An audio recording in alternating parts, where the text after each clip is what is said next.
lot of younger generation is getting metabolic syndrome. So what is actually is your advice to the such younger generation? Yes, we can see definitely there is an explosive rise in number of metabolic syndrome and the complications associated with it. Mostly we can, the positive factors to those diseases are usually because of we are eating too much than we actually need to, and the other is we are exercising less than we actually should be doing. So usually our diet pattern, our lifestyle, and the food that we take.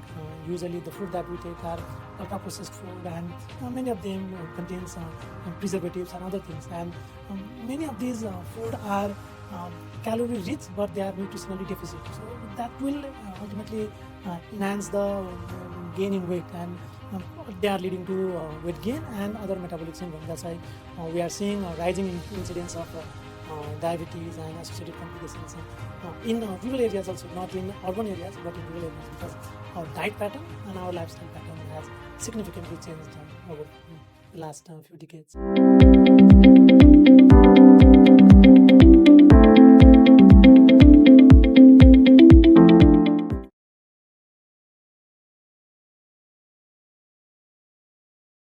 Welcome to HELLODOC.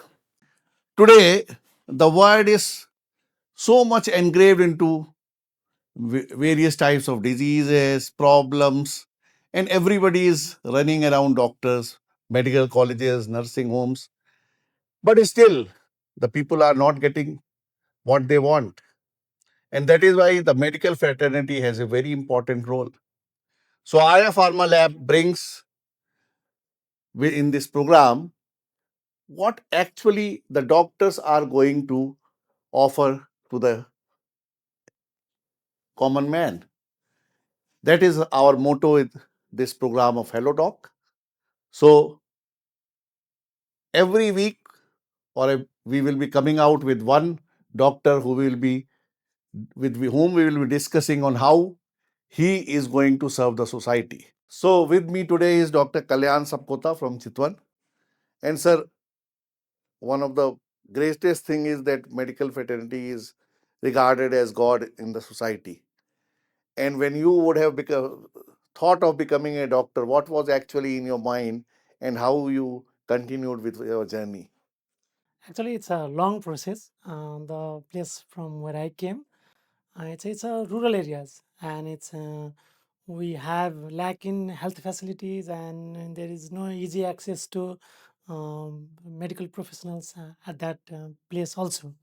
So when I was ill, or when one of my family members were ill, it was not easy access to get into those healthcare workers or any of the institutions. So that inspired me. Why not choose this field and pursue my career and stay in this country to serve the better part of a different part of countries and people within it.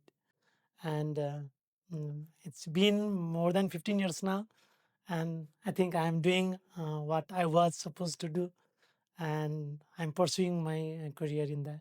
So, sir, looking into the changes 15, 20 years back to current changes in the society today, lot of younger generation is getting metabolic syndrome. So, what is actually is your advice to the such younger generation? Yes, we can see definitely there is an explosive rise in number of metabolic syndrome and the complications associated with it.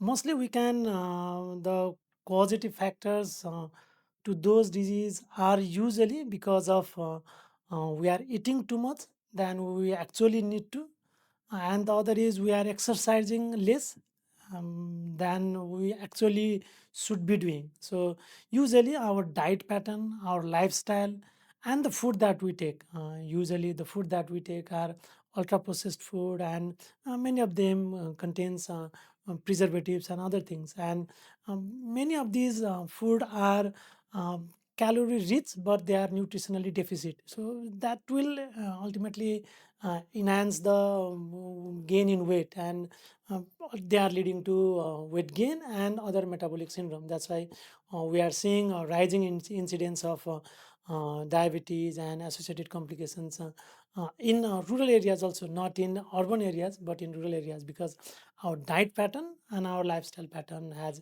significantly changed over the last few decades. It's a, now like when you started, more of geriatric patients were having such problems. Now, more of younger patients are having this problem. So, one thing you said, the diet, exercise, etc., are very vital. But anything else, any advice you would like to give to such a patients? The most important things I want to say is that we should be watchful and careful to what we are doing and what we are eating actually. And Usually we have abundance of food than that is required. And usually we take nutrition not for filling our stomach; it's for our general health, well-being, and healthiness. So I think if we keep those thing in mind, and we have to be mindfulness in what we eat and what we do. So if we focus on those three things, I think we can be healthy and we can prevent most of the disease before it take hold into it.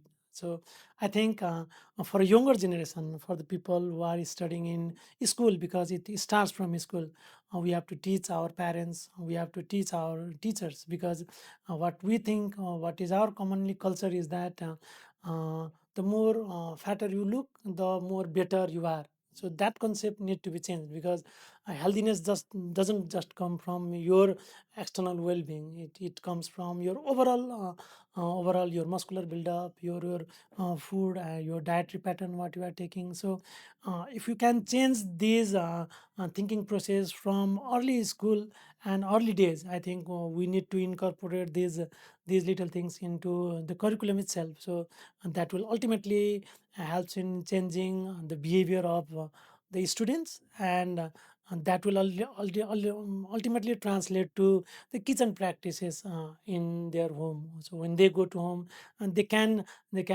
discuss with their parents regarding the healthy habits and healthy food. I think that is the ultimate goal, and that should be what we should be focusing on, because once the disease gets hold into it, after that we'll be more focusing on managing the complications only. So going into the prevention and going to the early days of life, when we shape our thinking process, I think that's the best thing when we can intervene. As you said, the thinking process is very much important. Thoughtfulness is very much Exactly. important for any person. But one thing is there's a like today youth is living in luxury, unlike when you would have started your Exactly. career, and everything is just available at one click. So how our youth should balance between the daily lifestyle and the luxury? Luxury are part of urbanization and part of development, so they are for our betterment. But doing so, we have to be watchful in what we do. For example, I work in an office from 9 to 5. So what I can do between those time is that I just get up after 1 or 2 hours and do some stretching exercise. And when I go into different floors in hospital, I take steps rather than taking a elevator. So I think that will promote my physical fitness also. So similarly in youth, what we can advise them is that if you have a motorbike or vehicle, I think you should buy a bicycle also, because and when you go to a nearby location within your home, then I think it's better to take a bicycle, because that will enhance your physical activity. And there are groups, cycle group or a certain local youth group who are actually actively working in these field also. In my place where I work, there is a one temple which is a 45 minutes walk from base station.